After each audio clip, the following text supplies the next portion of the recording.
Okay, we're back in class as usual. Your video's back on,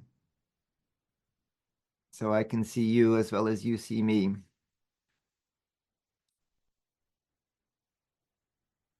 Repeating schedule again. This week we're going to make networks. Next week is the group machine building assignment.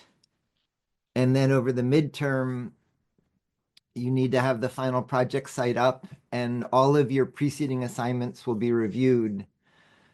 So you need to work very efficiently to catch up on anything you've missed at this point. You should all be doing 2D, 3D design, fabrication, making and programming PCBs to be ready for the midterm review. So this week is networking, and the assignment I have linked was during the pandemic, the Japan Labs did a collaboration to make a musical instrument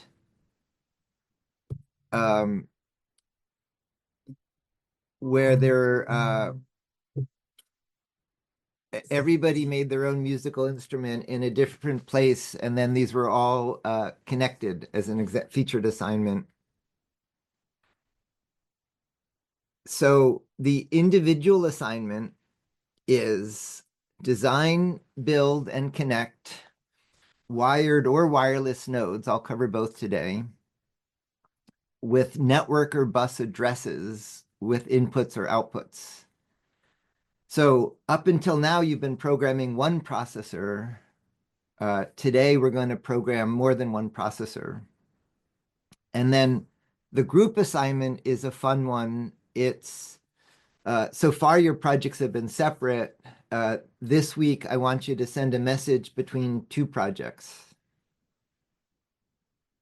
Okay. So that's networking. Let's see. Matthias, Wangzam, Yuha, Rushba, Yaron, Elsa, Severio, cameras should be on. So why are we networking? Uh, Obvious reason to network is location. So in the example I showed, people are in different locations. So I'm in Cambridge. You're all over the world. We network because of distance. That's straightforward, but that's only one of the reasons to network. One of the reasons to network is parallelism. Uh, uh, a processor can do one thing at a time. An operating system divides time for multiple tasks, and some of the processors we're using have more than one processor core. But in the example we just saw of the robot, there might be 5 different tasks you have to do at the same time. So you can have one big processor and an operating system managing multiple tasks, or you can spread it out and you have a little processor controlling a motor, another one controlling a sensor, another one controlling a display, and each task goes into its own processor. That leads to another benefit, which is modularity. By doing it that way, you can develop the motor and the display and the sensor reading completely separately, debug them separately, and then plug them in. So it makes the system easier to debug and more scalable. And another one is you might have high voltage or high current in one part of your system. You might have low-level sensor signals in another part of the system. By separating and networking, you can prevent interference. And so for all those reasons, there are great reasons to make a network completely in one package, in a single final project, to have multiple processors distributed even if you don't need to network for geographical separation. So I'm going to start with wired networks.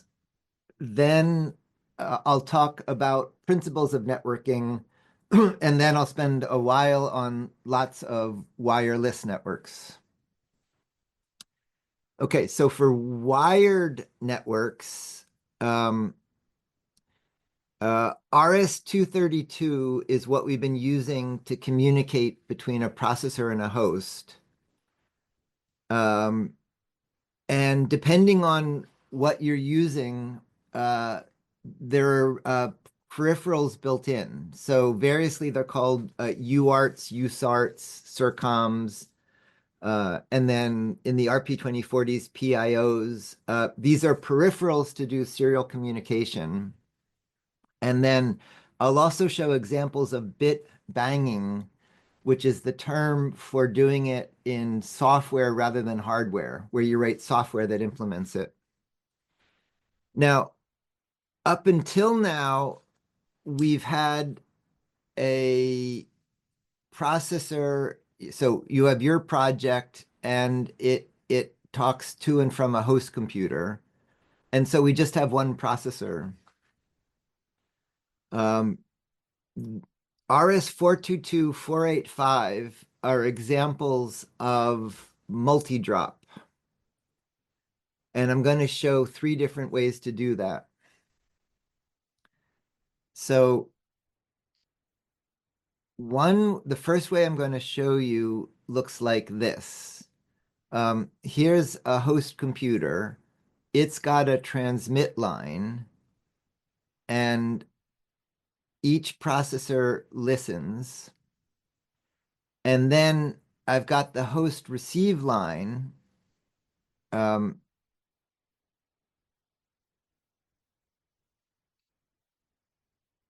And then each processor can talk to it.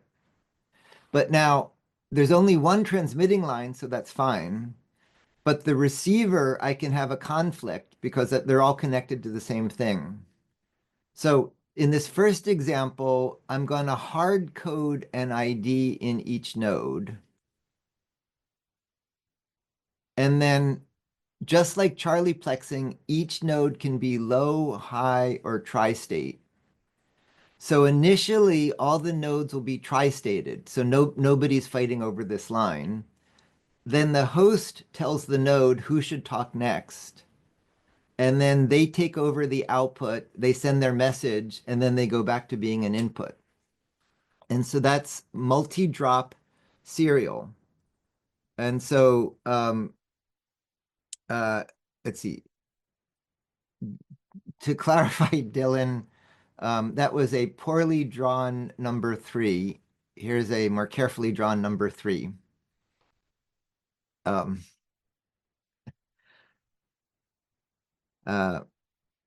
so what I'm doing here is on these simple nodes, sorry, let's go back. I did this years ago on Tiny 45s, which are no longer current. Adrian has a version of the same thing on the Tiny 412. And each node, I'm busing transmit and receive that goes to all the nodes. And so I'm going to tell each node, I'm going to send out commands. And the first light flash is everybody hears traffic and they all flash. But the second light flash is the node that I'm talking to. And so in the code, I wait for, so if we go back in the code, I've hard coded the node ID. Each node has a hard coded ID. Then I wait to get a character in. I see, is this aimed for me?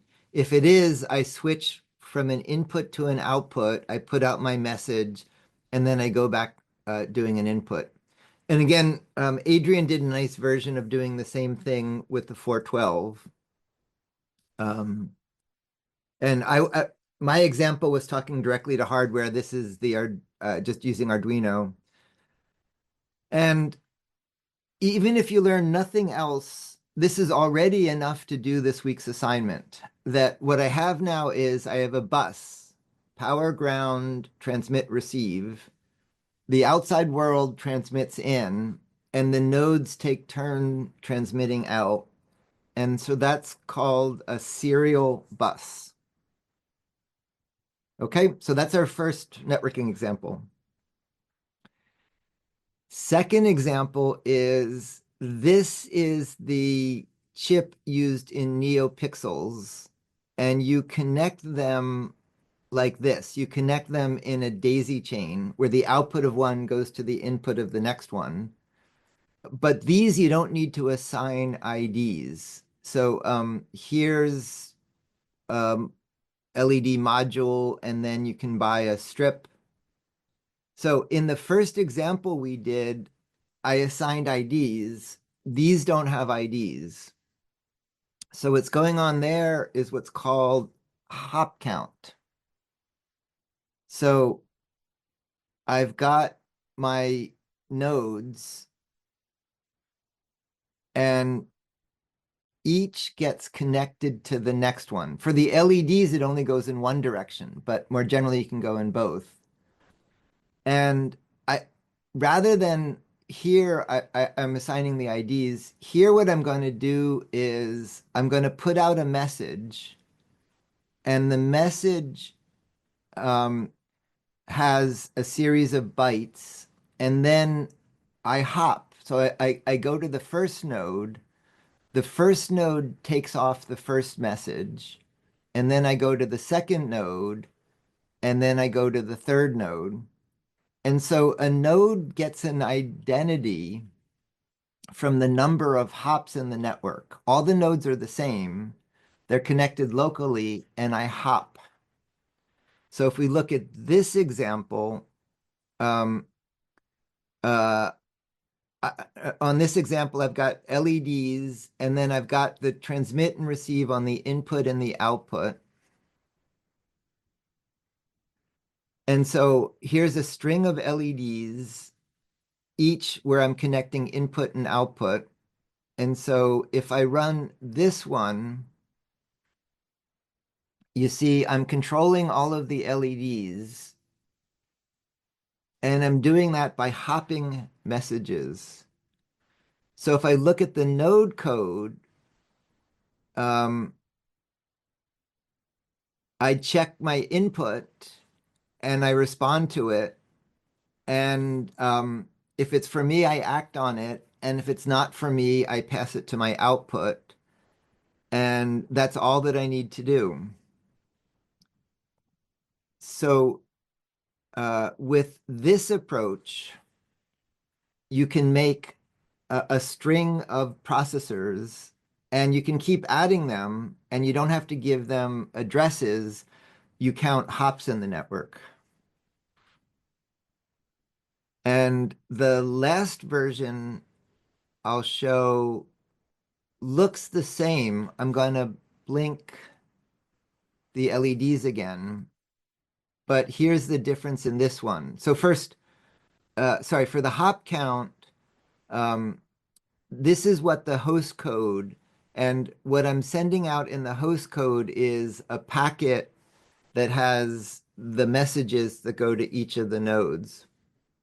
Now, when you hop, to talk to a node at the end, you have to hop through all the intervening nodes.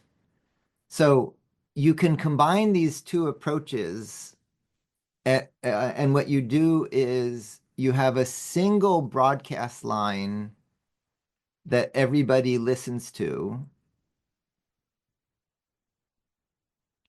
but the return path, you hop back.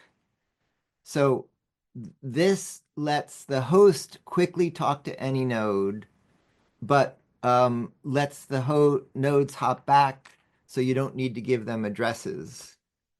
So in this version, I have an optional pull-down resistor that you can use, a pull-down resistor that you use to sense when you're at the end. So the node that's at the very end knows that nothing is connected to it because nothing's connected to its pull-down resistor. And so it can figure out, is it the last node or not? And so it can read the output to figure out, is it the end? And then you can use the hops to assign the addresses. And then with that, once again, we can then talk to any of the nodes. So these are three different versions of wired serial networks that just let you take transmit and receive and make a serial bus. This gives unique IDs that you assign. Here, you don't have to assign anything. Here, this lets a host talk more quickly to the nodes. And so those are all versions of serial networks. And these are asynchronous because you have to agree in advance on the duration of a bit. We had seen before, let's see, I believe in, yeah, I had shown this before. This is what RS-232 looks like. It's high and low, and you have to agree in advance on the duration of a bit. And if there's a difference in the clock between the two sides, you can't communicate. So the next wired networks we'll cover are synchronous. And so the difference here is asynchronous, you just start talking. In synchronous, we're going to have a clock line as well as a data line. And so you don't need to agree in advance on the data rate as long as you're within a reasonable range, because the clock line tells you when to communicate. So most common is I2C. And there was a fight at some point. Philips had tried to make this proprietary. And so there was a fight over the name. And so TWI for two-wire interface was used to refer to the same thing. Now that's all passed. So you'll see TWI sometimes, but it's the same as I2C. It was developed for interprocessor communication. And so the way I2C works is there's a SCL line and an SDA line. This is clock, SCL is clock, SDA is data. Then multiple devices can be connected to these. And the way these get used to avoid fighting over it is a node can pull the lines low, and then these have pull-up resistors that pull them high. So you always need these pull-up resistors. Sometimes they're on breakout boards, but otherwise you add the pull-up resistors, and you pull down and the pull-up pulls high. And so an increasing number of devices, yeah, Ricardo's noting, if you have too many pull-ups, you have to fight against it. If there's too many pull-ups, the parallel resistance goes down and you have to fight against them. So more and more things speak I2C. Spark Fun defined QUIC as a standard connector for power, ground, SCL, SDA, and then Adafruit defines stemma, and these do the same thing. They're just a standard pinout for I2C connections. So first, in this example, I'm going to take SEL SDA lines. Here are my pull-up resistors, And then I'm just going to put this on a header I can plug things into. And so um, in this video, I'm going to load my code, start it running. And then I'm going to scan addresses. And then when I plug in an I2C address, it found I've plugged in something with I2C. I2C uses standard I2C 7-bit addresses. And so you can talk to 127 devices. Most of the modules you get come with a preset address. So actually, before I show the code, so Arduino has an I2C library and MicroPython has an I2C library. And then here are 3 different flavors. If we go to embedded programming,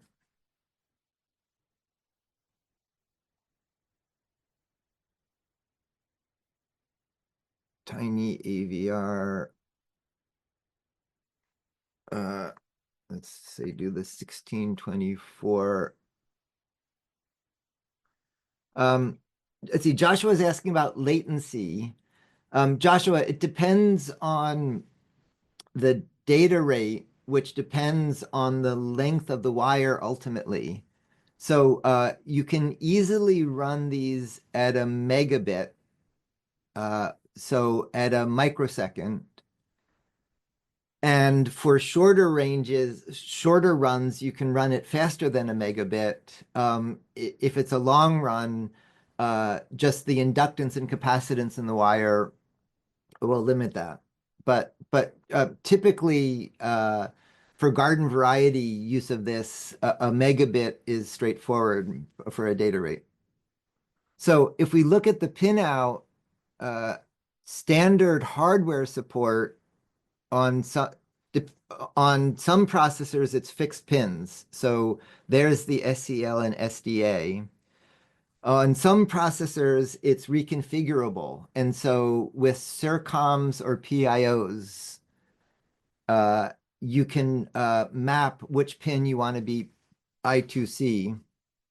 And so in the vector magnetometer, this is an example using the Arduino wire library, which is how you talk to I2C.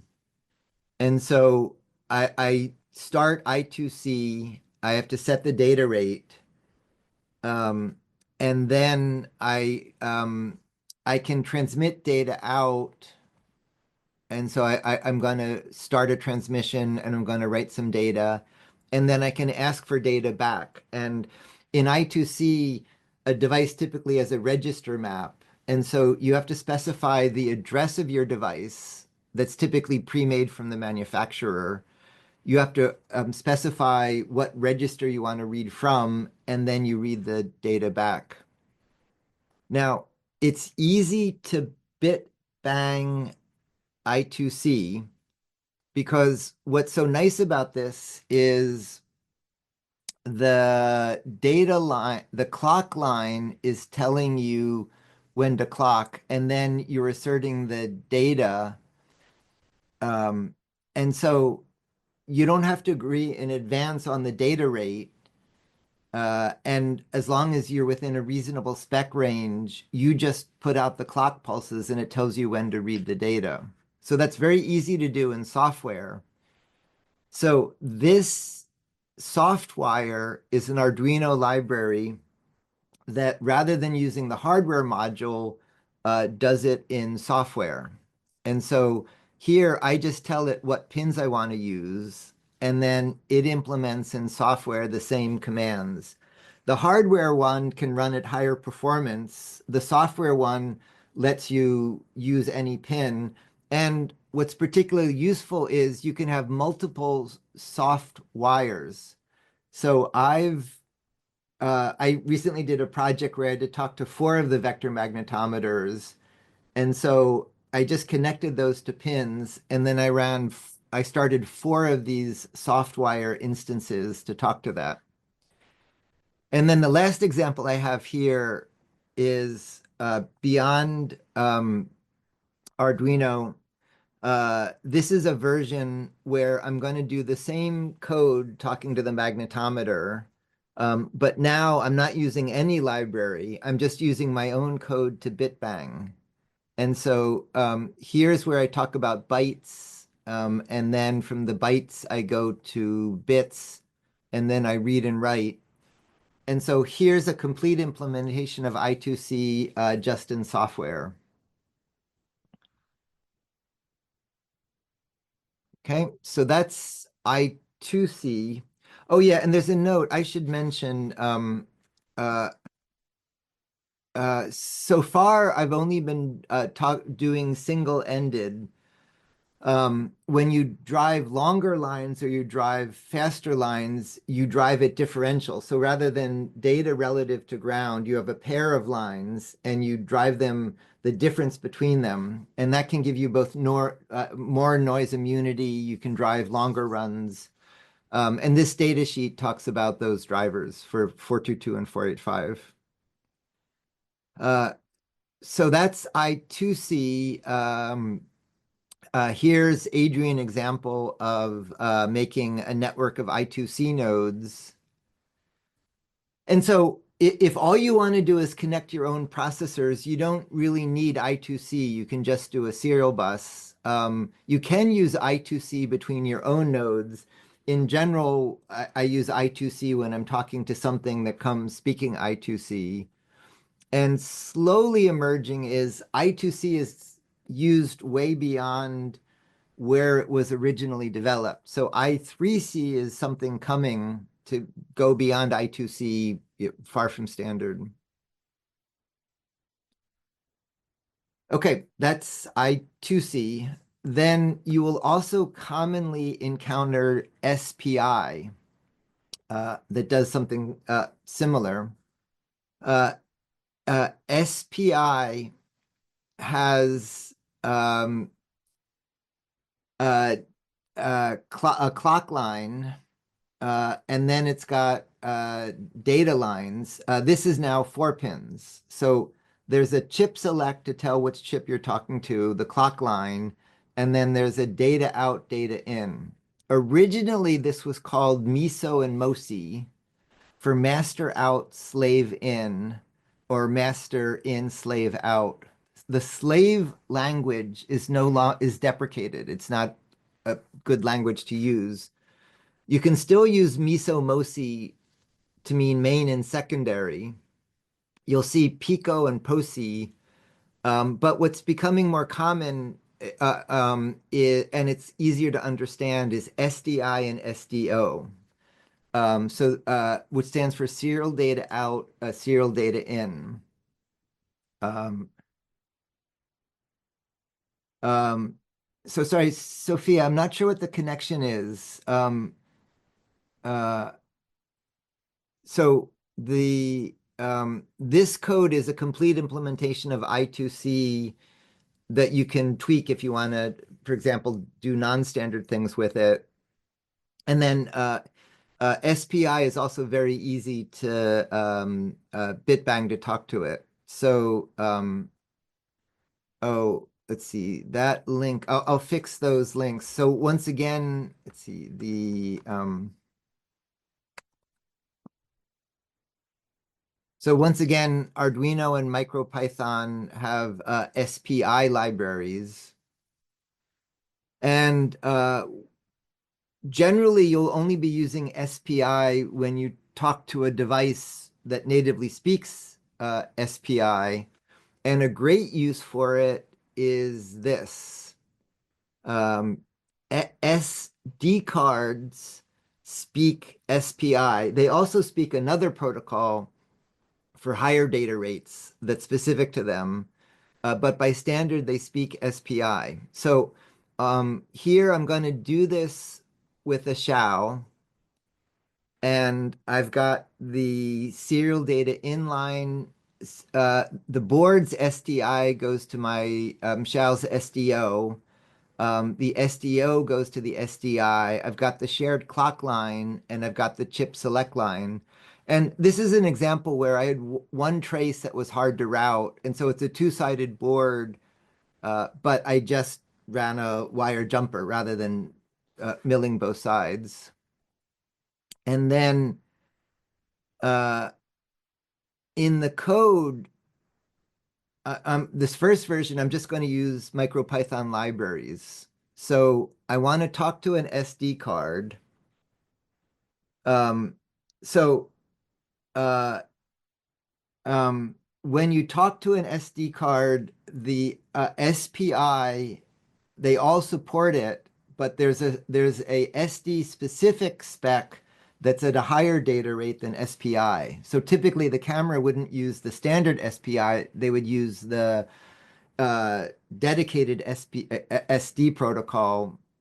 But for hobbyist interfacing, we use SPI. I see my scribbled 3 lives on in the character set.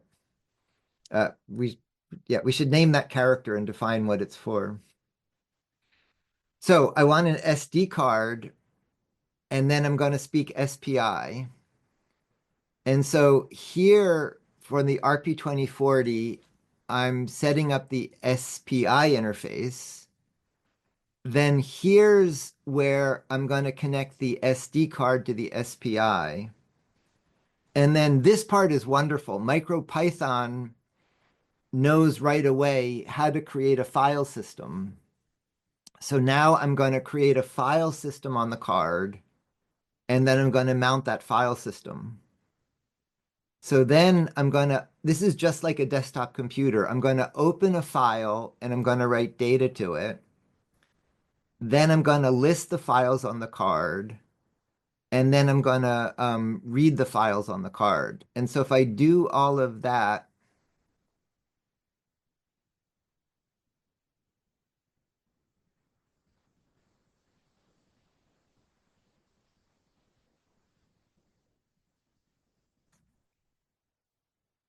so this is just setting up the RP2040.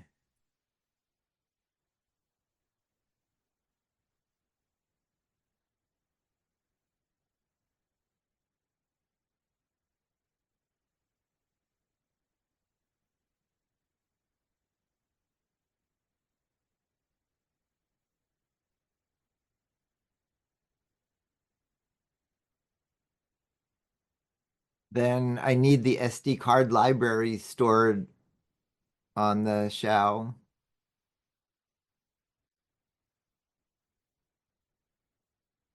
And so I'm ready to run it.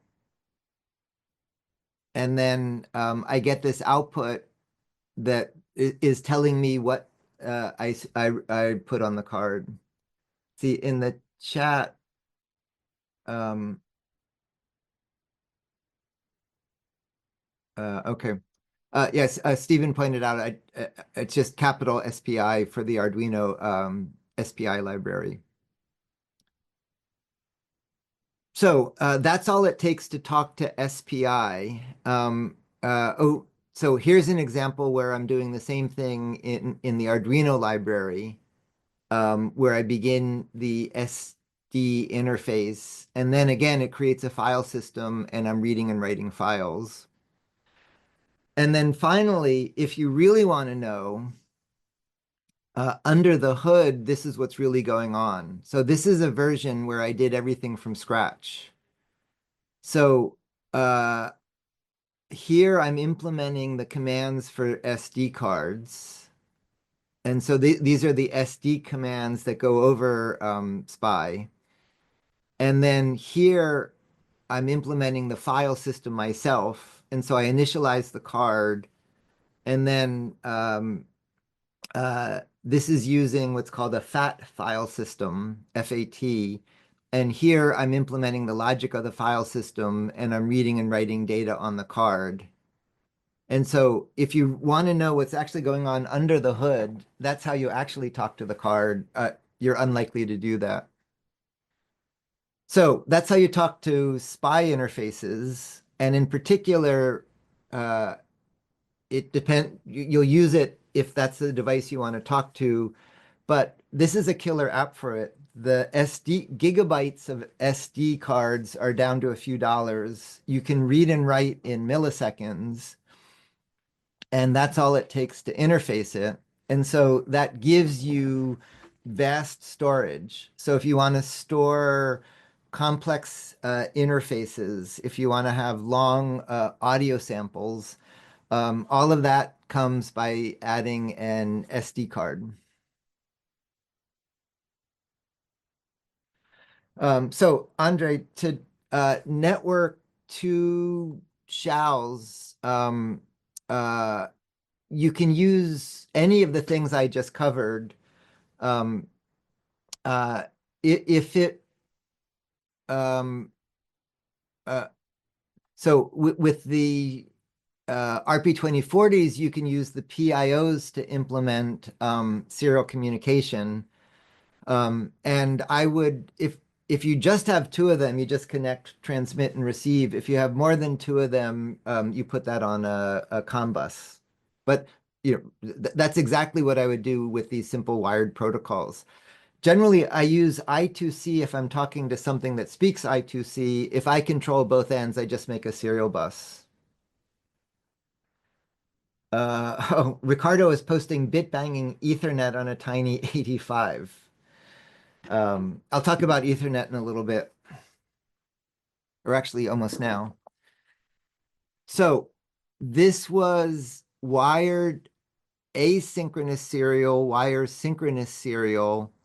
Um, this is a protocol I've used in some projects where I2C there's what's called clock stretching, but I2C isn't really designed to stop and start.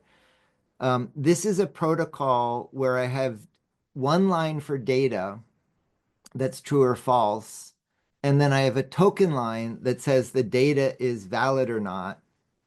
And what that lets you do is there's a limited range of data rates you can use in I2C. Here, by having a token line that you pass backwards and forth, you can talk, you don't have to figure out the data rate. You pass the token gets passed back.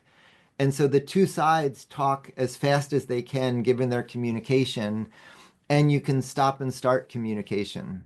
So that's not a standard protocol, but this is something I've used where I want something very fast to talk to something very slow, or I need the ability to at any time stop and restart the process. And so that's this has no clock at all. You just pass tokens forward and backwards. Okay, then you've been using USB all cycle. Tiny USB is an implementation of the USB stack. And in particular, uh, CircuitPython has a HID library that lets a USB device present itself as a mouse or a keyboard, and it can present itself as MIDI. And then Arduino has the same sort of things. So we've been using USB so far just as a serial device to communicate, but you can make your device act as a peripheral. So it can announce that it's a memory or a keyboard or a mouse or a speaker or a microphone by using the USB stack. So for those applications, you don't have to install any software on your computer. You just make a device that presents as a known device. So Ethernet is a ubiquitous wired network that has an interesting history. Uh, Typically, you don't use Ethernet chips directly. The issue is Ethernet has a very sensitive physical layer interface, which I'll talk about in a minute. So typically, you use a module, and the module implements the Ethernet protocol as well as a higher level interface to a microcontroller, and then it provides the electrical interface to Ethernet. And so you won't use this typically in your own project from scratch, but you would use this if you need to interface to something else that speaks Ethernet. And then finally, these are links to CAN, LIN, Modbus are all used in things like industrial control systems and cars. DMX are used in stage lighting. You can interface with them, but typically you'd only use those if you're talking to something else that speaks those wired protocols. Okay, so that's the first half. That's wired networks. Now, before we get to radios, I need to step back and talk some more about networking. So there's terminology commonly used for these layers. Phi is the physical medium. So uh, one wire or two wires or a fiber optic or a radio. MAC is, once you're connected to it, how you control who gets to talk when. Net is how you route a message uh, to have an address. Transport is how you control the sending and receiving of messages. And then session you may or may not see. Presentation is things like encryption. And finally, application is things like HTTP for web browsing. So in particular, you'll often hear Phi and Mac and Net as terms, and I'll use them. So for physical media, you can use a wire. And as I mentioned, you can have one wire. You can use a difference between two wires that's more robust. There's some networks that transmit data over power line. Those have fallen out of favor because of noise issues with the power line. Open collector or open drain is where you have a pull up and the transistor pulls it low like I2C.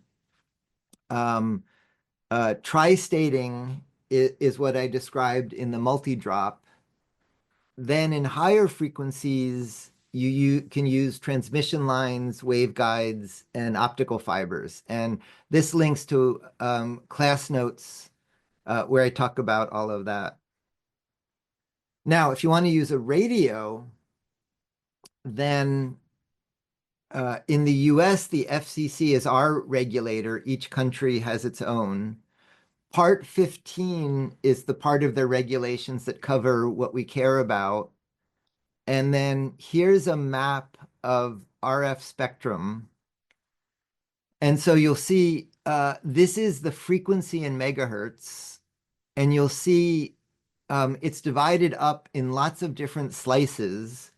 Some of these are private, corporate, some are government, some are military.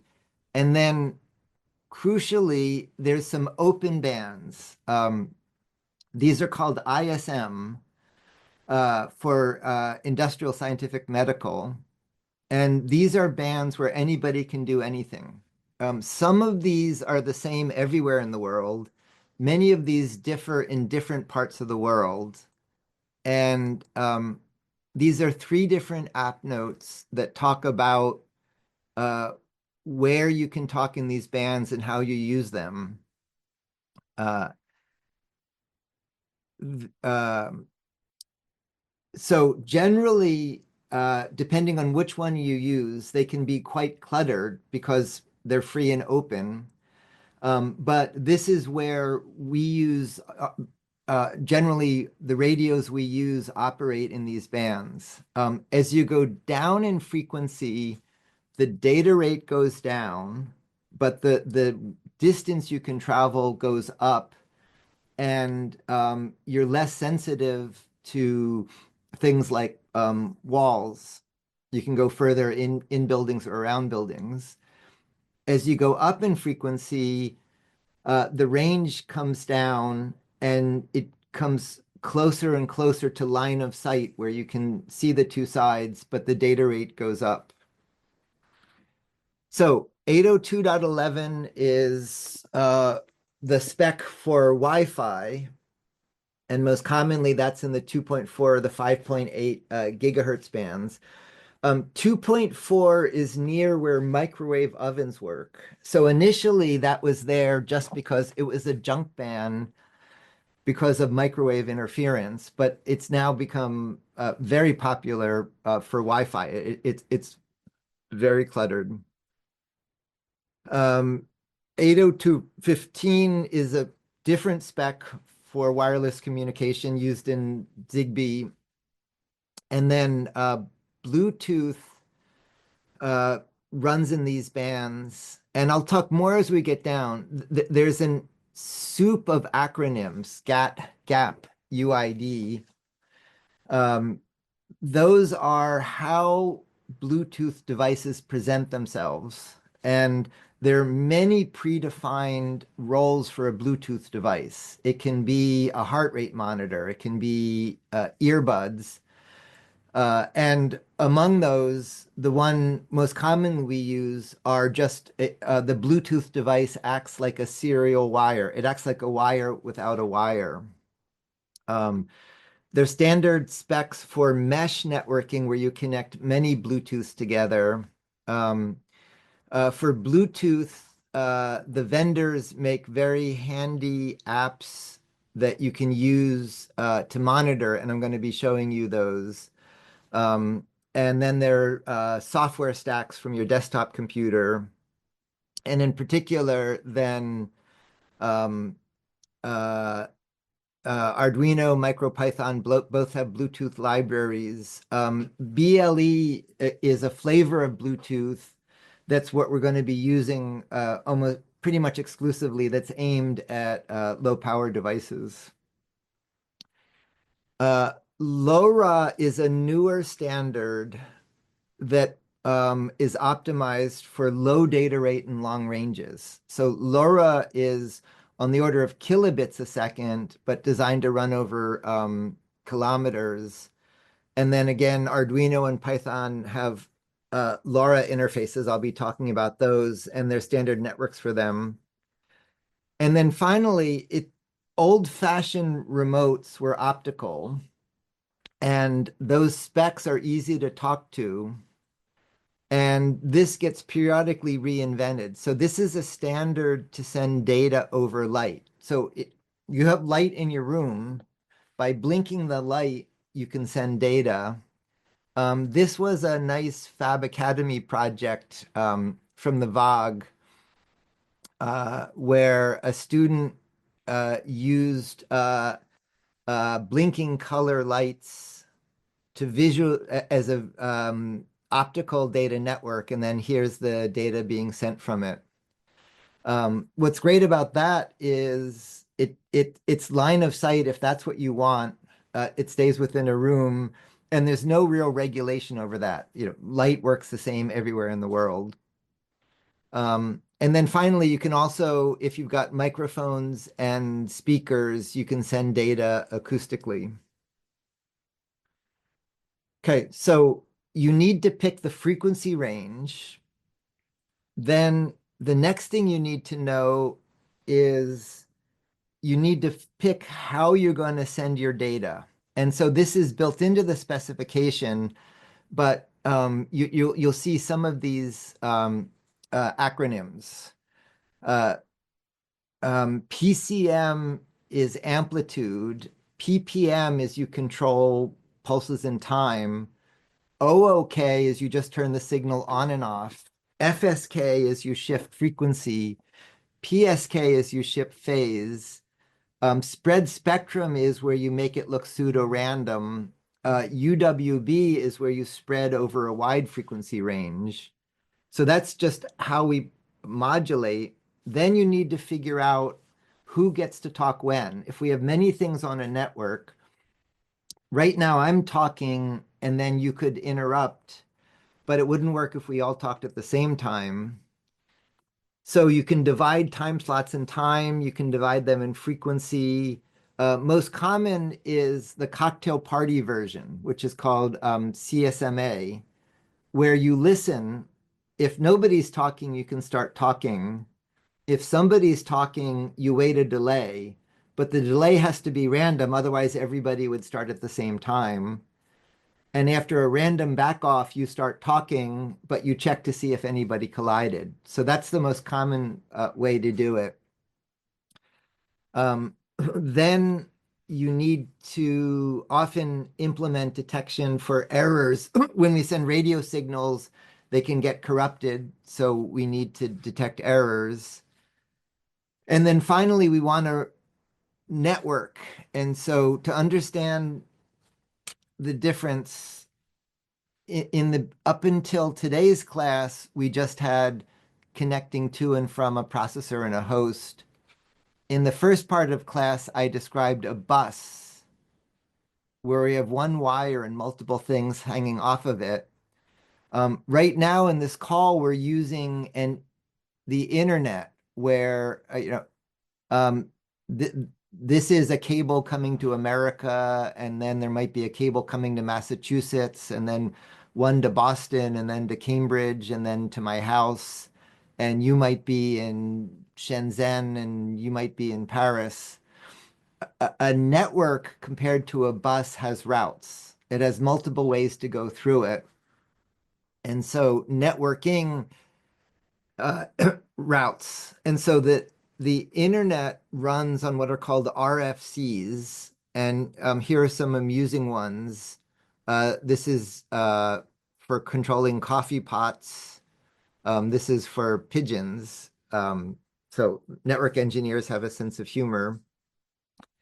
The most important RFCs are this one. Oh, I'll have to fix that. I wonder why they moved that. Uh, uh, this is the RFC. They must have, okay, that one's still in the same place. This is the RFC for Internet Protocol.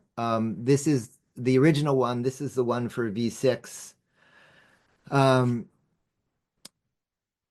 The Internet packet has an address, and that uniquely identifies a computer anywhere in the world. Then name serving is where you map addresses into names. Then IPv4 addresses ran out. IPv6 adds a bigger address space.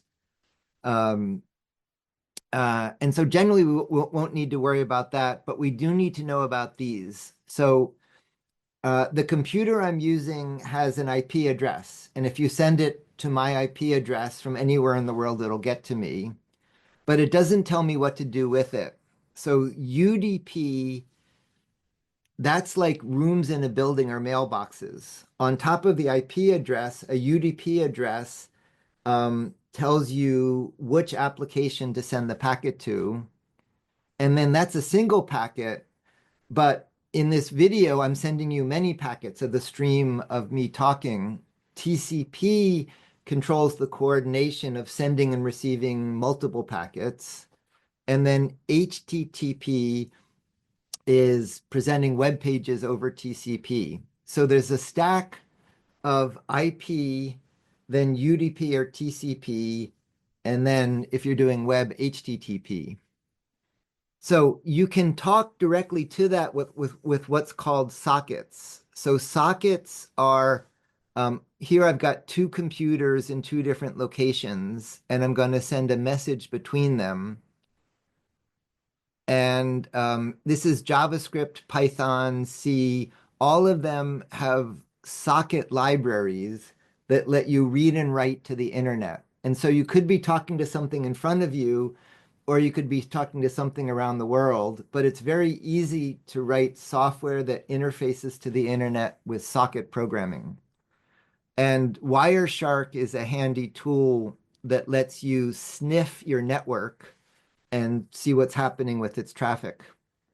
So in the early days of the internet, it was carried over serial connections. That's not common, but you can still do it. So here what I'm going to do is I've got a serial bus again, But now instead of just giving addresses, I actually am implementing the full internet protocols. So these nodes have internet addresses, and I'm reading and writing to and from them. And by connecting a slip connection to a computer that also has a Wi-Fi or an Ethernet connection, I can take my little nodes and I can put them on the global internet.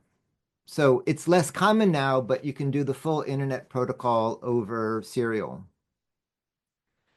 So with all that background, now we're ready for radios. So this is a Bible on radios. In a radio are all of these parts, and what's made this possible is these great single chip radios. So here's a typical radio. The radio has something that makes the radio signal. There's your data comes in. Remember the modulation. You modulate the radio signal and it goes out through a power amplifier. Then there's a receiver that's a low noise amplifier that gets demodulated and then gets interpreted. So all of those things I just spent the last 15 minutes discussing are built into these single chip radios. So to start, Espressif really revolutionized the world with this family of chips. This is the one from Espressif, and then the Xiao has it built in. And these implement the radio with the protocol. So in this first version, I've got a Xiao, and I've got it just on a board with a button and an LED, but I'm going to do lots of things with it. So here, I'm going to take my ESP. I'm going to run MicroPython in this version. And then I'm going to implement web protocols. So the radio, the ESP can either be a client connected to your access point, or it can be an access point you connect to. Here, I'm going to create my own network. So I'm going to make it an access point. So I just connected to the Xiao.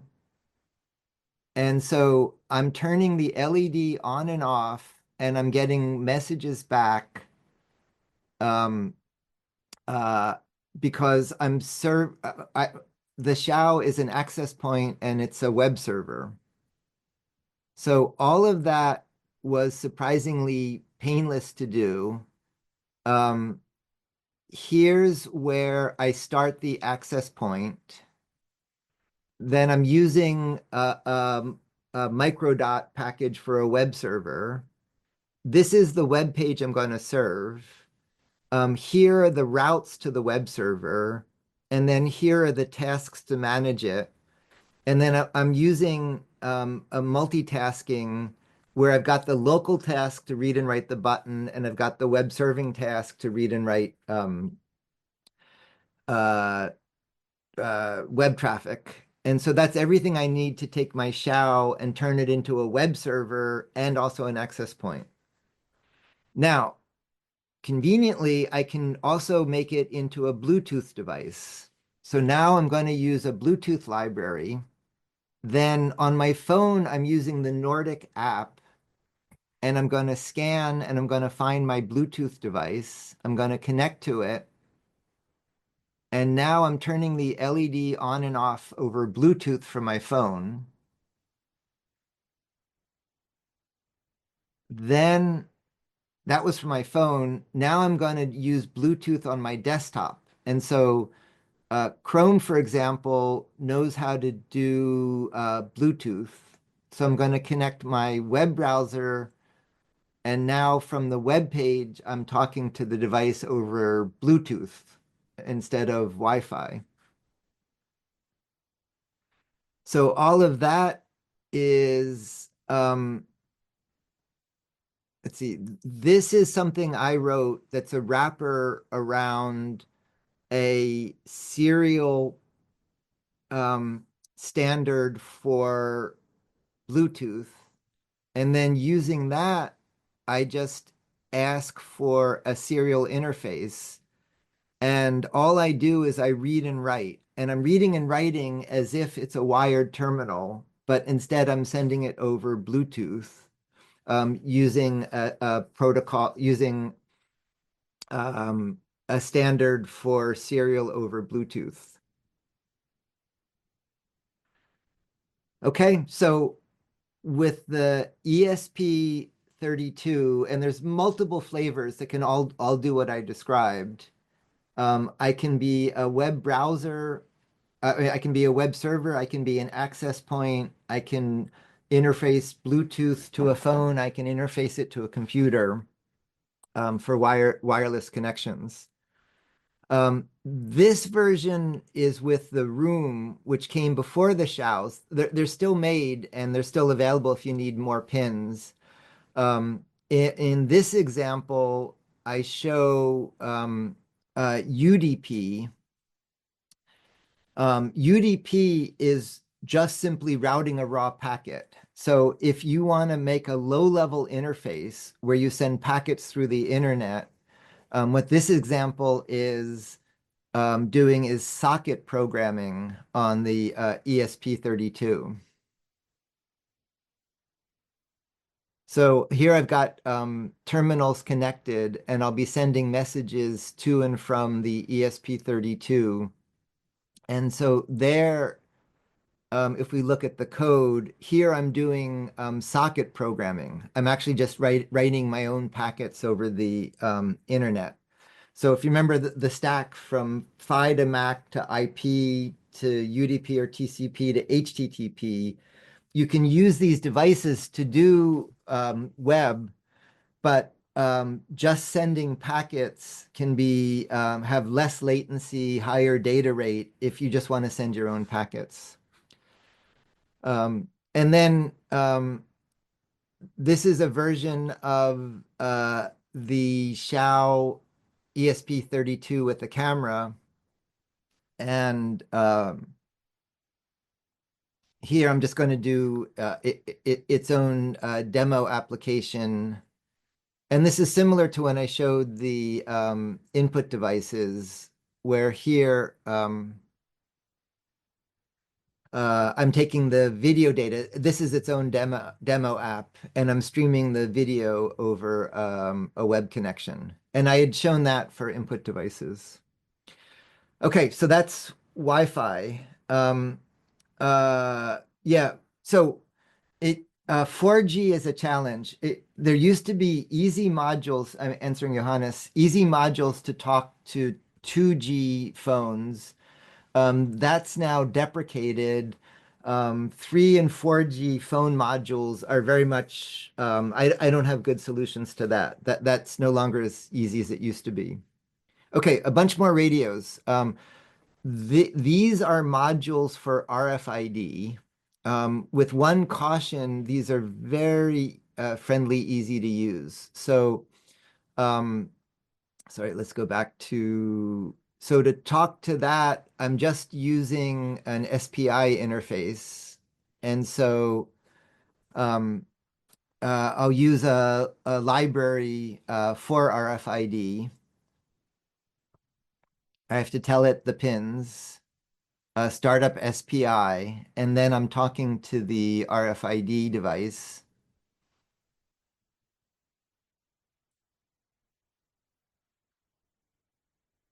And now when the card comes in, I can read and write the card. And then the next thing I'll show is they come in a few different packages. There's almost nothing in them. So if you open it up, you'll see just the coil and the chip. And you can open that up and you can repackage it in whatever forms you want. So that's all you need for RFID, with the note that this is garden variety simple RFID that's not secure. I wouldn't use this to launch nuclear missiles or protect your bank vault. This is easily hacked, so it's good for simple RFID interfaces. It's not good for high security. Um, these modules are great. These speak directly to the ISM band. And what they implement, you can connect a few of them together, but the main thing they implement is just a virtual wire between two connections. And so these modules are really handy. They're about $1 each. If all you want to do is hop a message between two places, if you want to make like a remote control for a car, you don't need a full Bluetooth stack or Wi-Fi stack. You can use these ISM radios just to connect a message between two sides. And you can get those in a few different frequencies. Um, just for Bluetooth, there are these dedicated modules. Um, the NRF52 comes in a lot of form factors, and it's available in one of the shells. What's interesting about the NRF52 is it's a software-defined radio, so you can load code to give it many different protocols. Um, let's see, Sahin is copying a 4G module. Okay, yeah, interesting. Um, uh, for a long time, again, these were 2G, and they've been a work in progress for 4G. Now, of course, to use these, you need to authenticate to the network. Um, then uh, this group here, and I'll add some examples for these. These are a bunch of different options for LoRa radios. You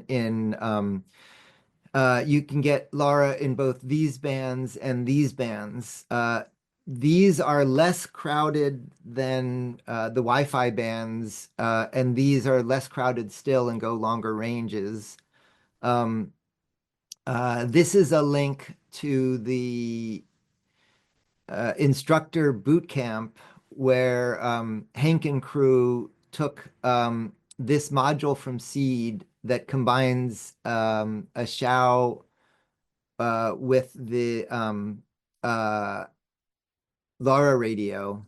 And then this shows interfacing to Meshtastic, um, which lets you connect many of these nodes together.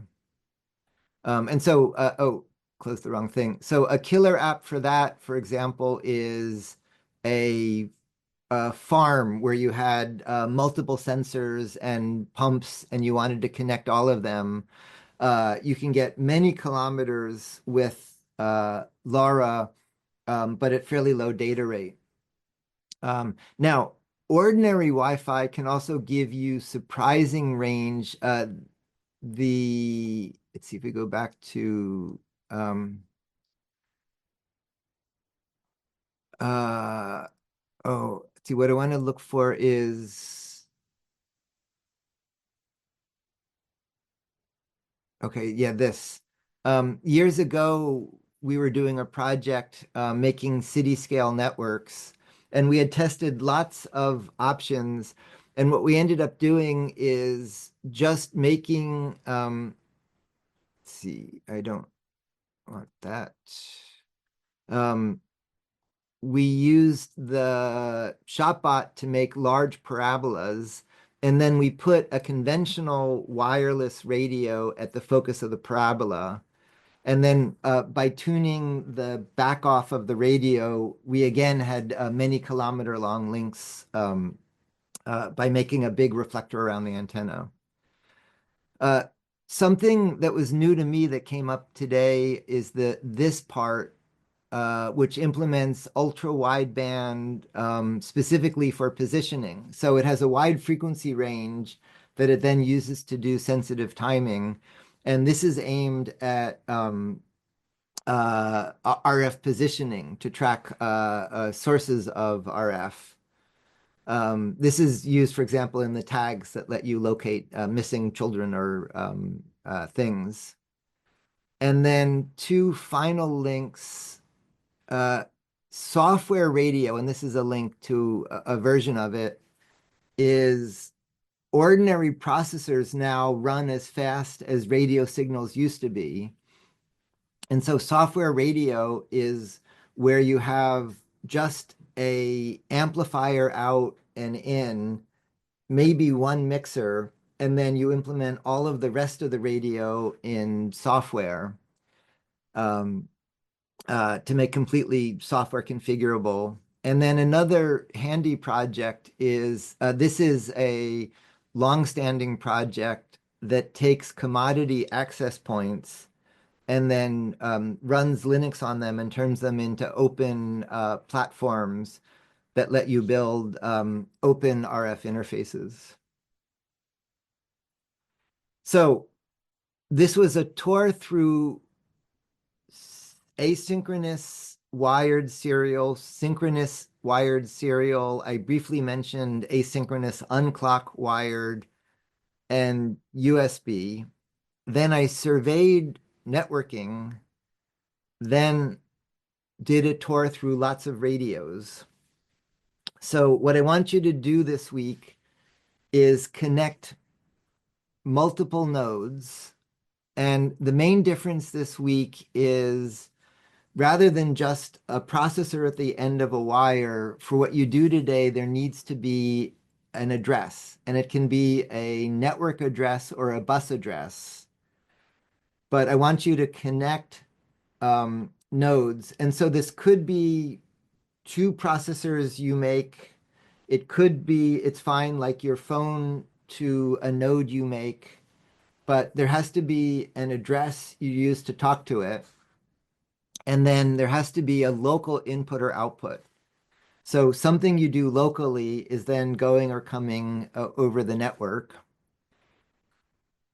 So that's for your individual assignment, and try to align it to what you need for the final project. And then, let's see, there's a note in the chat about um, Arduino 4G.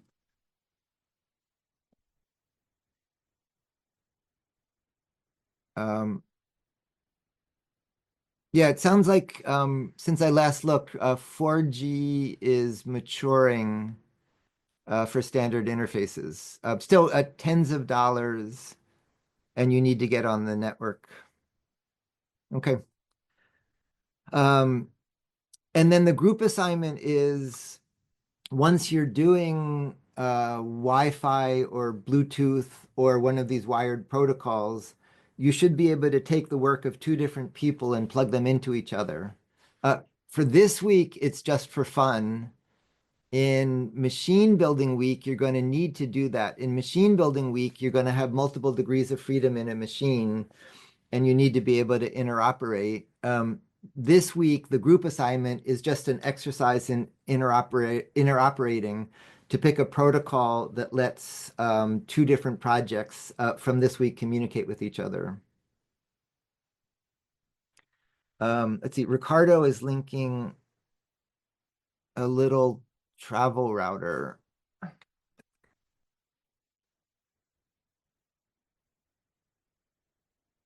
Oh yeah, actually, I, I, it's interesting. I've been using exactly this. I make a lot of use. I have multiple of these in my lab. These are really handy.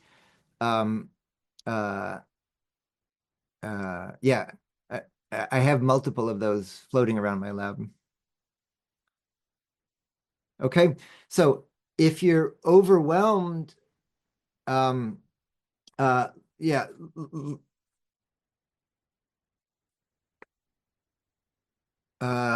Everett is asking, Laura specifies almost nothing. Laura is just phi. Laura WAN is then building the protocol stack on top of Laura, and then things like let's see, let's go back up to here.